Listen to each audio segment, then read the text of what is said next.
और सबसे पहले आपको बताएं, फैसलाबाद नवाबावाला रोड से मुल्हिका इलाकों में शहरियों का 10 रोज से सुई गैस की बंदिश के खिलाफ एहतजाज। शहरी गैस की बंदिश की वजह से परेशान, गैस न आने से शहरियों का कहना है कि हुकूमत ने गरीब इंसान पर 2 वक्त की रोटी खाना भी मुश्किल कर दिया है। फैसलाबाद नवाबावाला रोड से मुल्हिका इलाकों में शहरियों का 10 रोज से सुई गैस की बंदिश के खिलाफ एहतजाज। मजीद इस हवाले से जान लेते हैं खिलजा लियाकत से। जी खिलजा, बताइएगा।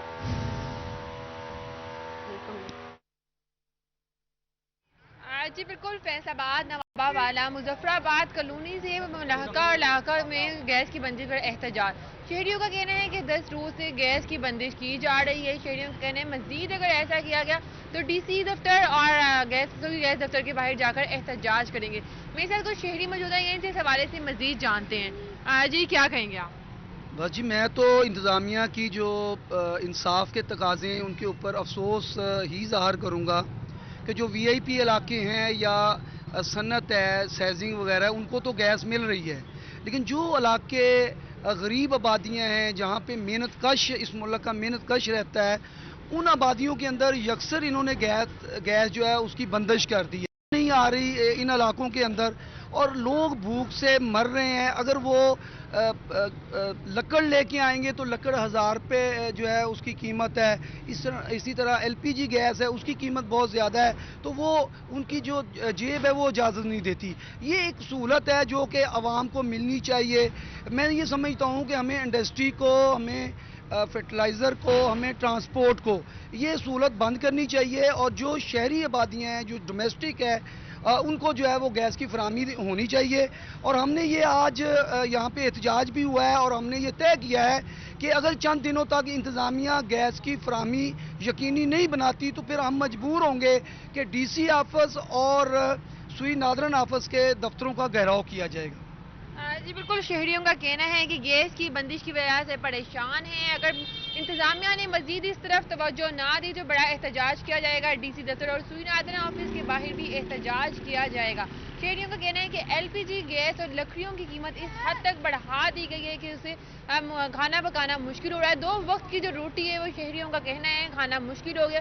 मेरे साथ एक और शहरी मौजूद है, इनसे इस हवाले से मजीद जानते हैं। जी हम अच्छा मुजफ्फर कॉलोनी 18 नंबर गली, हमें जब सदियाँ चढ़ी हैं गैस मिली नहीं हूँ, अब तो 15 दिन में आई नहीं है। असी काम करके आते हैं तो कहते हैं, घर वाले कहते हैं गैस ही नहीं आई, भूखे सो जाते हैं। आप हम पे मेहरबानी करें, हमारी गैस बहाल करें, मेहरबानी करें बस। जी बिल्कुल, शहरियों का कहना है कि 15 रोज से गैस की यही सूरत हाल है और गैस जो आने का नाम नहीं ले रही है। दफ्तरों से वापस आकर भी गैस मुहैया नहीं होती, खाना खाना मुश्किल है। मेरे साथ एक और शहरी मौजूद है, इनसे सवाले से मजीद जान।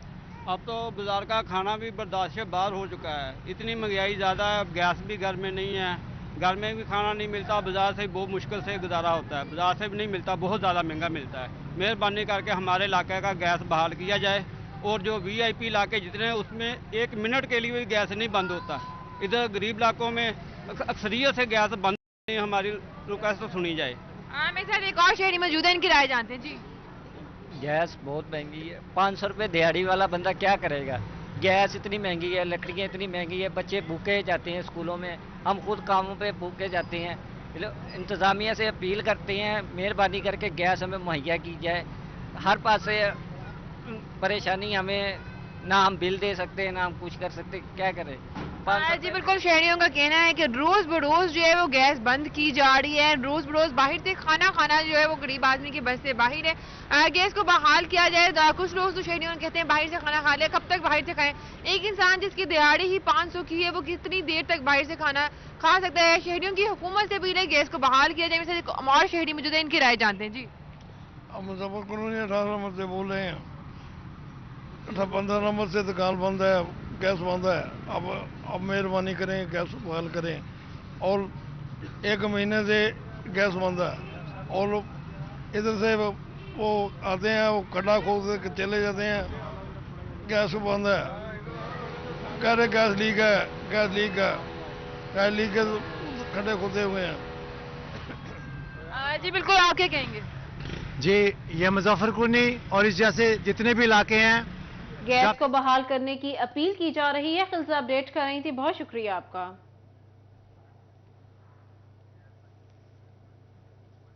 दूसरी जानिब सार्फिन मीटर से इस्तेमाल शुदा यूनिट्स चेक कर लें, कहीं ओवर बिलिंग तो नहीं हो रही। सार्फिन को ज़ायद यूनिट्स डालने की बड़ी वजह सामने आ गई। फेस्को मीटर रीडिंग की स्नैप एक्यूरेसी 100% नताइज देने में नाकाम हो गई। पावर इंफॉर्मेशन टेक्नोलॉजी कंपनी की रिपोर्ट हकायक सामने ले आई। मज़ीद तफसीलात जान लेते हैं अपने नुमाइंदा अवैस अली से। जी अवैस, बताइएगा रिपोर्ट में क्या हकायक सामने आए हैं? जी बिल्कुल, सार्फिन अपने घर के बिजली के मीटर की जो रीडिंग है वो वाहनावार खुद चेक करें। कहीं फेस्को अमला की गफलत की वजह से सार्फिन को जो है वो ओवर बिलिंग तो नहीं की गई। इसी हवाले से पावर इंफॉर्मेशन टेक्नोलॉजी कंपनी की जायज़ा रिपोर्ट हकायक सामने ले आई है। पावर इंफॉर्मेशन टेक्नोलॉजी कंपनी की रिपोर्ट के मुताबिक फेस्को की एक भी सब डिवीज़न की स्नैब एक्यूरेसी जो है वो 100% नहीं हो सकी है। 100% से कम स्नैब एक्यूरेसी की वजह से जो है वो सार्फिन को मुश्किलात का सामना करना पड़ा है और दिसंबर और इसके साथ साथ जो है वो गुज़िश्ता माह भी फेस्को की स्नैब एक्यूरेसी जो है वो 100% नहीं हो सकी, जिसकी वजह से चीफ एग्जीक्यूटिव फेस्को चौधरी बशीर अहमद ने तमाम तर सर्कल्स को हदायत भी जारी की थी, मगर इसके बावजूद फेस्को की स्नैब एक्यूरेसी मीटर चेक करने की जो तस्वीर बिलों पर नस्ब की जाती हैं वो धुंधली होती हैं और उन पर जो है वो मुकम्मल तौर पर 100% अहतमाद का इजहार पावर इंफॉर्मेशन टेक्नोलॉजी कंपनी की जानिब से नहीं किया गया है। और फेस्को सार्फिन की जानिब से ये शिकायत की जाती है कि उनको ओवर बिलिंग की जा रही है, उनको बिल जो भेजे जा रहे हैं उनके इस्तेमाल शुदा यूनिट से ज़ायद हैं, तो उसमें बेहतरी लाने का वाहिद हल स्नैब एक्यूरेसी में बेहतरी लाना है। मगर इसके बावजूद फेस्को की जानिब से सुस्ती का मुजाहरा किया जा रहा है, जिसका खमियाजा सार्फिन भुगतने पर मजबूर हैं। बिलखसूस इंडस्ट्रियल सेक्टर की जो मीटर रीडर्स की जानिब से तस्वीर ली गई हैं उनकी अवैस अली अपडेट कर रहे थे, बहुत शुक्रिया आपका अवैस।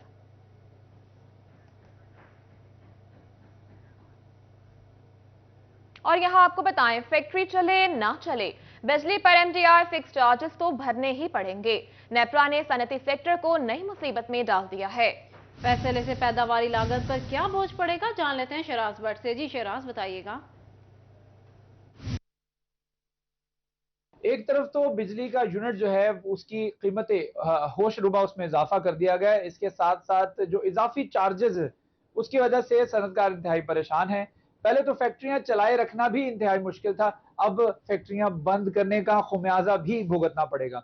इस पर गुफ्तगू करने के लिए हमारे साथ राना अब्दुल गफूर मौजूद हैं, जो कि all Pakistan embroidery machine association के सदर। हमसे गुफ्तगू करते हैं कौन सा टैक्स है जो कि फैक्ट्रियां बंद करने के बाद भी अदा करना पड़ेगा। जी बताइएगा, जी बिजली का मीटर ना भी चल रहा हो तो ये कौन सा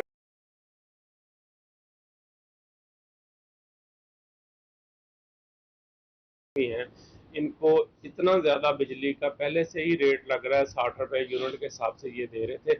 ऊपर सोने से धागा ये इन्होंने कर दिया है कि ये फिक्स चार्जेस जो है इन्होंने डाले हैं जो लोड के हिसाब से। यहाँ पे आप ये दिखाता हूँ मैं, 36,000 रुपया आपकी फैक्ट्री चले या ना चले, 36,000 रुपये आपको पे करना ही पड़ेगा। अब जिस तरह की सूरत हाल ये चल रही है, फैक्ट्रियां जो है वो बंद पड़ी हुई हैं क्योंकि ना कोई पैसा मिल रहा है ना माल मिल रहा है। सूरत हाल आपके सामने इतनी ज्यादा गंभीर हो गई है। पंजाबी में कहावत है ना, वो तेरा बंदा मरे ना मरे 50 खरे दे खरे। ये वो वाला हिसाब बना हुआ है कि आपकी फैक्ट्री चले या ना चले, हमने आपसे पैसे लेने। लाइन लॉसेस जो इनके हैं, ऐसे एरिया यहाँ पे डायरेक्ट बिजलियां चल रही हैं, ऐसे पंजाब में भी ऐसे हैं। पहले तो हम सिंध में कहते थे, उनका सारा बोझ जो है ये इंडस्ट्री पे डाल रहे हैं। जो फेस्को के मुलाजमीन है जिनको फ्री बिजली मिली, उनका बोझ क्या इंडस्ट्री पे डाला जाएगा? ये सारी वो चीजें ऐसी हैं कि जो मराद दी जा रही हैं, जो लाइन लॉसेस हो रहे हैं, जो बिजली की चोरी हो रही है, हमारा क्या कसूर है? आप सारा बोझ लाके फैक्ट्रियों पे डाली जा रहे हैं अपना रेवेन्यू इकट्ठा करने के लिए। ये कौन सा तरीका है? ठीक है, फैक्ट्रियां इस वक्त बंद होती दिखाई दे रही हैं, काम ना होने के बराबर है। कई सनतकार टेम्परेरी फिक्स चार्जेस खत्म करने का मुतालबा किया गया है। शराज अपडेट कर रहे थे, बहुत शुक्रिया आपका।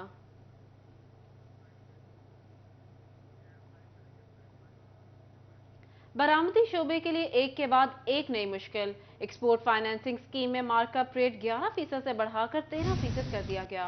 इसी हवाले से मजीद बात कर लेते हैं। मोहम्मद बिलाल डोगर हमारे साथ मौजूद हैं। जी बिलाल, बताइएगा इसके क्या असरात मुरतब हो सकते हैं?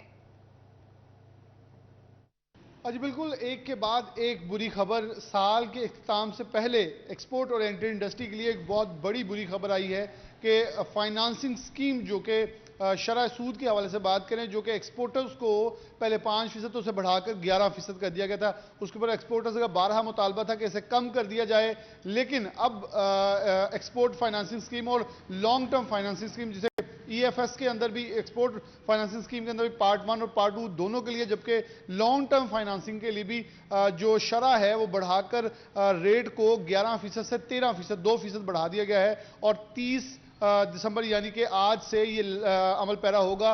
और अब से जिसने भी फाइनेंसिंग करवानी है तो उसे इस शरह के ऊपर कर्ज जो है वो बैंकों से लेने पड़ेंगे। और इसके अंदर सबसे बड़ा मुश्किल का मरहला ये है कि लॉन्ग टर्म फाइनेंसिंग के अंदर अगर ये होगा, डेफिनेटली लोग बड़ी तादाद में एक्सपोर्टर्स जो हैं वो बाहर से मशीनरी मंगवाकर जो नई इंडस्ट्रियलाइजेशन है उसको, प्रोसेस को ऐसे चलाते थे, लेकिन अगर 13% तक उसके ऊपर शरह सूद देना पड़ेगी तो यकीनन तौर पर जो एक्सपोर्टर्स ने हमारे साथ रब्ता हुआ तो उनका कहना है कि काम और कारोबार करना नामुमकिन हो जाएगा और चलाना बहुत मुश्किल लगेगा, क्योंकि अगर 13% प्रॉफिट के अंदर से हम निकाल कर बैंकों को देंगे तो फिर हमारे पास कुछ नहीं बचेगा और एक्सपोर्ट ओरिएंटेड इंडस्ट्री जो है मुकम्मल तौर पर मजीद बहरानों का शिकार होकर तबाहाली की तरफ बढ़ेगी। क्योंकि अगर एक्सपोर्ट ओरिएंटेड इंडस्ट्री को बढ़ाना है तो हम शरह को कम करने की बात करें, जबकि ये बढ़ाकर 13% कर दी गई है और कहीं 13% मार्जिन रखा जाएगा, जहां ऑलरेडी जो एक्सपोर्ट ओरिएंटेड इंडस्ट्री है वो बहरानों का शिकार है। इंटरनेशनल ऑर्डर्स कम आ रहे, $1 अरब से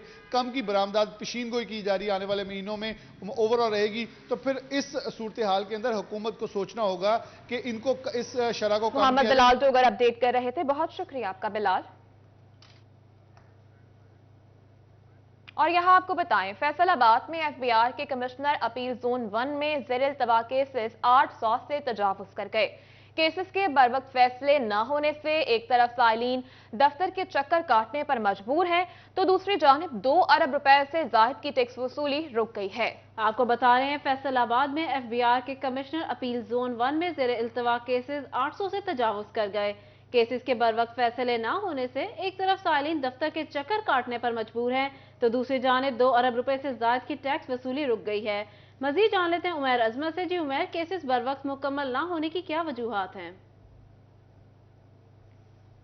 जी, साल 2022 अपने इख्तिताम के करीब है, मगर फैसलाबाद में सैकड़ों की तादाद में जो टैक्स केसेस और टैक्स अपीलें हैं वो ज़ेर इल्तवा हैं और फैसलों की मुंतज़िर हैं। इस हवाले से इन केसेस में न सिर्फ अरबों रुपए का रेवेन्यू जो कलेक्शन है वो रुकी हुई है, बल्कि उसके साथ साथ जो टैक्स गुजार हैं वो FBI दफातर के चक्कर काटने पर मजबूर है और इस बात के मुंतज़िर है कि उन केसेस के फैसले हो सके। जबकि दूसरी जानब इन केसेस में मजमूई तौर पर 2 अरब रुपए से जायद की जो टैक्स कलेक्शन है वो FBI की रुकी हुई है कि अपील जोन की जानिब से मुख्तलिफ केसेस में जो स्टे ऑर्डर जारी किए गए हैं और अपील जोन 1 में मजमूई तौर पर 800 केसेस आज भी ऐसे हैं जो कि ज़ेर इल्तवा हैं।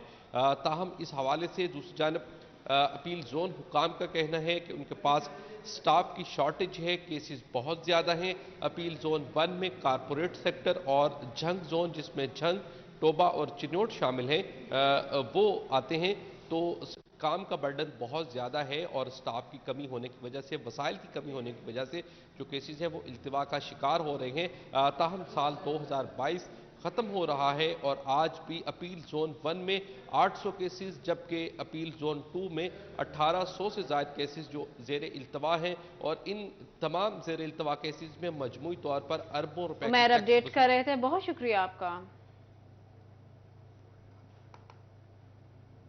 2022 में PFC शेयर से क्या कुछ मिला, कितने मंजूर शुदा फंड्स अभी तक फराहम ना हो सके, तरक्याती स्कीमों की सुस्त रवी की वजूहात क्या हैं, लोकल गवर्नमेंट ने तफसीली परफॉर्मा तलब कर लिया। 2022 में PFC शेयर से क्या कुछ मिला, कितने मंजूर शुदा फंड्स अभी तक फराहम ना हो सके, तरक्याती स्कीम्स की सुस्त रवी की वजूहात क्या है, लोकल गवर्नमेंट ने तफसीली परफॉर्मा तलब कर लिया। मजीद तफसीलात जान लेते हैं अपने नुमाइंदा अब्दुल रहमान से। जी अब्दुल रहमान, आगाह कीजिएगा। जब बात करें फैसलाबाद में डेवलपमेंट स्कीमों के हवाले से, तो यहाँ पर 2022 में कितने डेवलपमेंट स्कीमों पर काम हुआ, कितनी पर काम नहीं हो सका, कितने फंड्स रिलीज हुए, कितने फंड्स बाकी हैं, सिलसिले में सेक्रेटरी लोकल गवर्नमेंट ने परफॉर्मा के जरिए एक रिपोर्ट तलब की गई है। यहाँ पर चीफ अफसरान की जानिब से मुकम्मल तौर पर एक रिपोर्ट में बताया जाएगा कि फैसलाबाद में कितने फंड्स का जो है इजरा हो चुका है, कितने फंड्स रुके हुए हैं, कितनी डेवलपमेंट स्कीमें जिन पर अभी तक काम नहीं हो सका, ताकि जनवरी से काम शुरू करवाया जा सके। और इस सिलसिले में ये हदायत दी गई है कि जितनी भी पेंडिंग डेवलपमेंट स्कीम्स हैं उन पर जनवरी में तमाम पर काम मुकम्मल करवाया जाए, ताकि जनवरी में काम मुकम्मल हो जाए और उसके बाद नए सिरे से अगर फंड्स का इजरा किया जाना है तो किया जाए। और वरना जो गवर्नमेंट पर यहाँ पर काले साए मंडला रहे हैं, गवर्नमेंट चंद दिनों की मेहमान बाजार पंजाब हुकूमत नजर आती है, तो उस सिलसिले में वो जल्द अज जल्द अपनी डेवलपमेंट स्कीमें मुकम्मल करवा लें, क्योंकि उसके बाद फिर इन्हीं फंड्स में जो है वो कभी कोई मसला सामने आ जाएगा, कभी ऑडिट का मसला सामने आ जाएगा। इसलिए ये सूबाई हुकूमत चाहती है कि जल्द अब्दुल रहमान अपडेट कर रहे थे, बहुत शुक्रिया तफसीलात के लिए।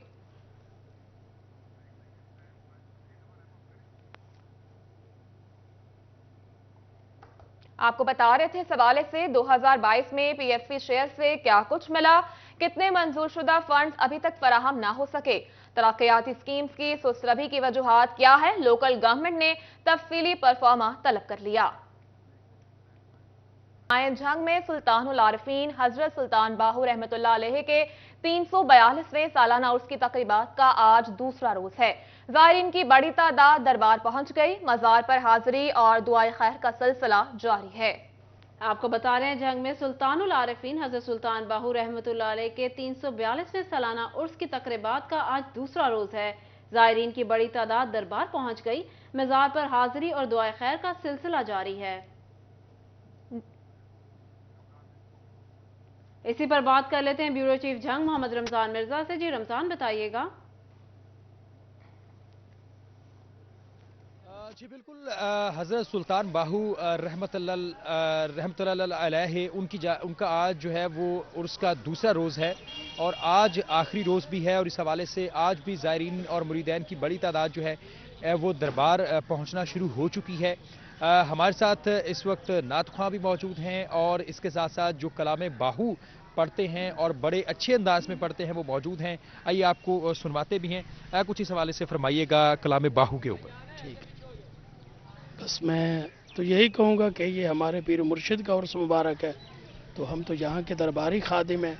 इस हवाले से मैं यही कहूँगा कि ये बहुत बड़ी सआदत है हमारे लिए कि हम यहाँ के दरबारी भी हैं और सरकार के हवाले से पूरे मुल्क में मैं हाजिरी देता हूँ। मोहम्मद शफीक सुल्तानी नाम है। कुछ कलाम पढ़ के सुनाइएगा। कितने साल से यहाँ पे दरबार पे मौजूद हैं और कब से यहाँ पे खिदमत कर रहे हैं? हमें तकरीबन 30 साल हो चुके हैं जो हम हाजिरी दे रहे हैं। मैं बचपन में था, तो ये मुझे बहुत बड़ी ये मेरी सआदत है। मैं खुशकिस्मती समझता हूँ अपनी।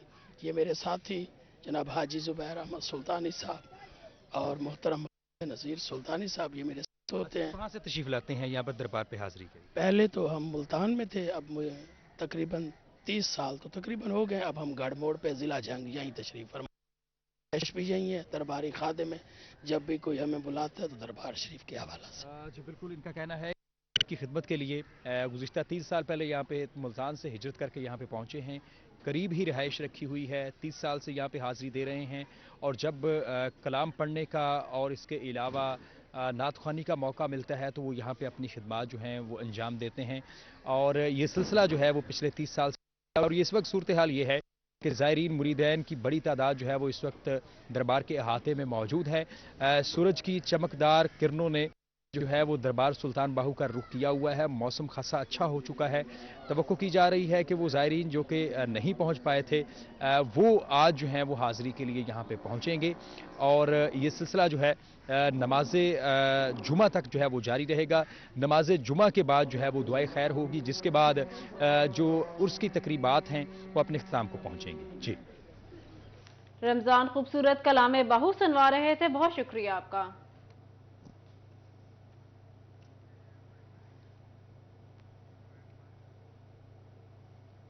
सुल्तानुल आरिफीन हज़रत सुल्तान बाहू रहमतुल्लाह अलैह के 342वें उर्स दरबार पर जुमा की तैयारियां जारी हैं। इसी पर मज़ीद बात कर लेते हैं अपने नुमाइंदा अमार यासर से। जी अमार, बताइएगा तैयारियों के हवाले से। सुल्तान बाहू के 342वें उर्स की तकरीबात जारी हैं। आज तकरीब का जो है वो दूसरा रोज़ है और आज जो है वो जुम्मे का दिन है, तो बड़ी तादाद में मुल्क भर से ज़ायरीन की तादाद जो है वो यहाँ पर पहुँच रही है और यहाँ पर जो है वो जुम्मे की तैयारियों का सिलसिला भी जारी है। मुल्क के कोने कोने से आने वाले ज़ायरीन आज जो है वो जुम्मा दरबार सुल्तान बाहू पर ही अदा करेंगे। इस सिलसिले में आने वाले हैं, फूलों की चादरें भी जो है वो चढ़ाते हुए नज़र आ रहे हैं और यहाँ आकर दरूद सलाम की जो है वो फ़िज़ा जो है वो गूंजती हुई नज़र आ रही है। यहाँ आकर जो है वो आने वाले ज़ायरीन कुरान ख़वानी भी करते हुए नज़र आ रहे हैं। ज़ायरीन का कहना है कि आज जुम्मे का दिन है और यहाँ दरबार सुल्तान बाहू पर ही जो है वो जुम्मा अदा करेंगे। इस सिलसिले में मेरे साथ जो है पाकपतन से आए हुए एक ज़ायर मौजूद है, उनसे बात करेंगे। सर, क्या नाम है आपका? मोहम्मद असलम जी। अच्छा, कितने अरसे से आ रहे हैं? 20 साल हो गए। 20 साल से हाँ आ जी। रहे हैं। तो आप फैमिली के साथ आते हैं? फैमिली जी सब 4 गाड़ियाँ आती हैं और लाइटिंग भी अपने गाँव की है। अच्छा, आप लाइटिंग भी इधर ही करते हैं? हाँ जी, हाँ जी, सब लाइटिंग अपने गाँव की है जी। अच्छा, तो आज जुम्मे का दिन है, जुम्मा भी यहीं पे अदा करेंगे? हाँ जी, जुम्मा इन पे अदा करके जाएंगे दीगर को। सुल्तान बाहू के मिज़ार पर हाजिरी देकर हाजिरी कैसा महसूस करते हैं? और खुशहाल होते हैं, जाना ही नहीं क्या पता है। हाँ मानते जी, हैं? मानते हैं जी, जो दिल की होए वो हो मानते हैं। ज़ायरीन का कहना है कि यहाँ पर हाजिरी देकर दिली सुकून मिलता है। यहाँ आकर जो है वो दुआएं मांगते हैं, मन्नतें मांगते हैं और उनकी मुरादें पूरी होती हैं। तो यहाँ पर लंगर भी तकसीम करते हैं। इनका कहना है कि 4 से वो गाड़ियों का एक काफिला लेकर दरबार पर पहुंचे हैं और यहाँ पर दरबार पर जो है वो लाइटिंग ये भी अपने जो है वो शहर से लेके आते हैं और यहाँ पर लाइटिंग करते हैं। दरबार को जो है वो सजाया जाता है। इस हवाले से इनका कहना था कि आज जुम्मे का दिन है और जुम्मा जो है वो दरबार सुल्तान बाहू पर ही अदा करेंगे। अगर बात की जाए जुम्मे की, तो जुम्मे में मुल्क भर से ज़ायरीन की बड़ी तादाद जो है वो यहाँ पर पहुँचती है और यहाँ पर जुम्मा अदा करते हैं। जुम्मे के बाद जो है वो उसकी तकरीबात का इख्तिताम होता है, जिसके बाद जो है वो ज़ायरीन वापसी का सफर शुरू करते हैं। इस हवाले से अगर देखा जाए, यासिर अपडेट कर रहे थे, बहुत शुक्रिया आपका।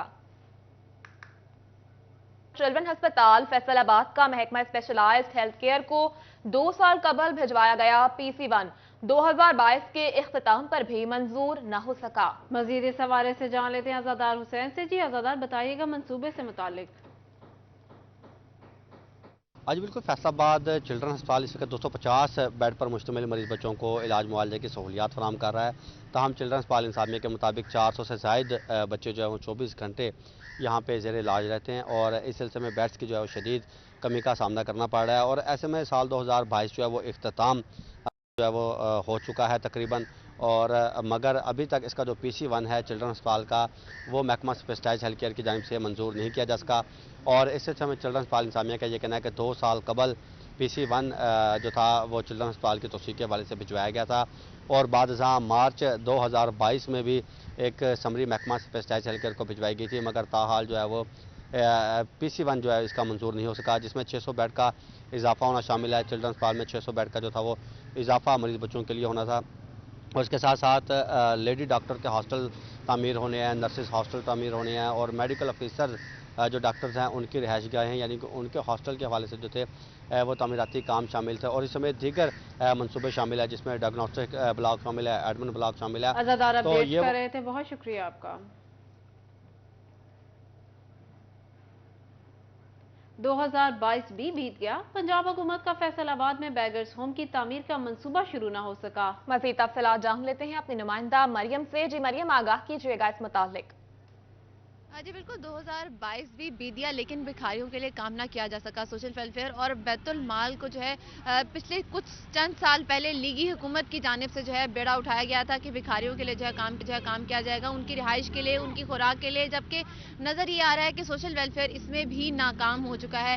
चंद साल पहले लीगी हुकूमत की जानिब से ये बेड़ा उठाया गया था कि भिखारियों के लिए जो है बेगर्स होम बनाया जाएगा। ये 2 मंजिला इमारत जो है इसके लिए 8 करोड़ जो है मुख्तस किए गए थे, फंड्स जारी किए गए थे, लेकिन ये जो फंड्स थे ये सिर्फ कागजी होकर रह गए और लीगी हुकूमत जो है इसके लिए भी कुछ ना कर सकी। नई हुकूमतें भी आई लेकिन नई हुकूमत भी इस बेगर होम के लिए कुछ ना कर सकी। 8 करोड़ का जो फंड जारी किया गया था वो जो है वो हवा में लटक गया और ये 2 मंजिले इमारतें जो थी वो भिखारियों के लिए बनाई जानी थी, जिसके अंदर ना सिर्फ उनको खुराक और जो है रिहाइश दी जानी थी बल्कि उसके साथ साथ जो है उनको हुनरमंद भी बनाया जाना था ताकि वो इस माशरे में जो है बेहतर किरदार अदा कर सके। लेकिन ये बेगर होम का जो मंसूबा था ये नाकाम हो गया, जिसकी वजह से शहर फैसलाबाद की अहम शहराओं पर भीख मांगने वाले जो है शहरियों को कहीं परेशान नजर आते हैं, तो उसके साथ साथ जो है कई मुश्किलात जो हैं वो भी शहरियों को पेश आती हैं। इसके साथ अगर बात करें तो शहर फैसलाबाद में 2022 के आगाज में कई पनाहगाहें बनाई गई जहां पर सोशल वेलफेयर की जानिब से उनको ले जाया भी जाता है, लेकिन सुबह होते ही उनको दोबारा से सड़कों पर छोड़ दिया जाता है। अगर ये मंसूबा जो है ये पूरा हो जाता, 8 करोड़ का मंसूबा अगर पूरा हो जाता और ये 2 मंजिला इमारत जो है भिखारियों के लिए बेगर होम के तौर पर तैयार हो जाती तो शायद किसी हद तक शहर फैसलाबाद में ये फिरने वाले। शुक्रिया मरियम रजा तफसीलात के लिए।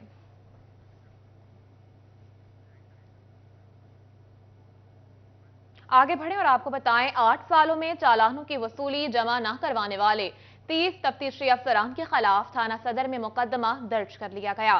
तफ्तीशी अफसरान ने 250 मुकदमात के चालान जमा करवाए, ना ही वसूली वापस थाने जमा करवाई। एसएसपी इन्वेस्टिगेशन अब्दुल्ला अहमद ने चालान ज़ेरे इल्तिवा होने पर सख्त नोटिस लिया। एसएसपी इन्वेस्टिगेशन अब्दुल्ला अहमद के हुक्म पर मुकदमे का इंदराज अमल में लाया गया। तफ्तीशी अफसरान पर इख्तियारात से तजावुज करने की दिफात का इतलाक किया गया।